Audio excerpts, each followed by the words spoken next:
বদরের ময়দানে এই পাশে কোরাইশ, এই পাশে মুসলমানেরা। বিশ্বনবী জালামাই ভাষণ দিলেন, বললেন কুমু ইলা জান্নাতিন আরদুহাস সামাওয়াতি ওয়াল আরদ উইদ্দাত লিল মুত্তাকিন।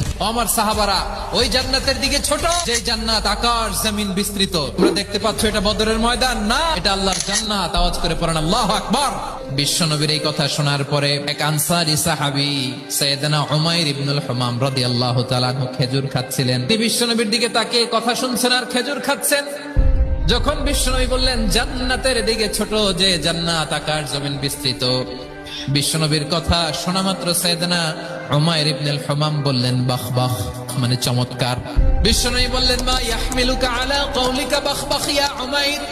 ও উমাইর, আমার এই কথা শুনে তুমি কেন বললা বাহ বাহ, চমৎকার চমৎকার কেন বললা? সাইয়েদনা উমাইর ইবনে হুমাম রাদিয়াল্লাহু তাআলা আনহু বললেন, ইয়া রাসূলুল্লাহ, আপনার এই কথা শুনে আমি বড্ড খুশি হয়েছি, আর আমি প্রত্যাশা করছি আমি যদি ওই জান্নাতের মালিক হতে পারি তাহলে কতই না ভালো হতো। উমাইরের কথা শুনে বিশ্বনবী বললেন, ঠিক আছে উমাইর, জান্নাতে ঢোকার জন্য, এই জান্নাতের অধিবাসী হওয়ার জন্য যেহেতু তোমার এত আকাঙ্ক্ষা, আমি বলে দিলাম আনতা মিন আহলিহা, তুমি আল্লাহর ওই জান্নাতের অধিবাসী হবা।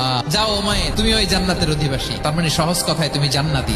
যখনই বিশ্বনবী বললেন জান্নাতি, সাইয়েদনা উমাইর রাদিয়াল্লাহু তাআলা আনহু খেজুর খাচ্ছিলেন আর মনে মনে ভাবে, বিশ্বনবী যখন গ্যারান্টি দিয়েছে আমি জান্নাতে যাব, তাহলে হাতে তো এখনো 3টা খেজুর বাকি।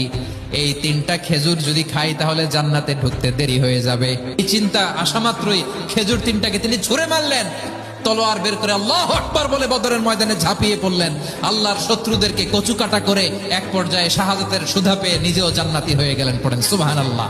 ও আল্লাহ, আমাদের বিশ্বনবীদের দেলোয়ার সাদি আর মিজানুর রহমান আজহারীর ওয়াজ, এদের ওয়াজ আমার যত শুনতে ভালো লাগে আসলে।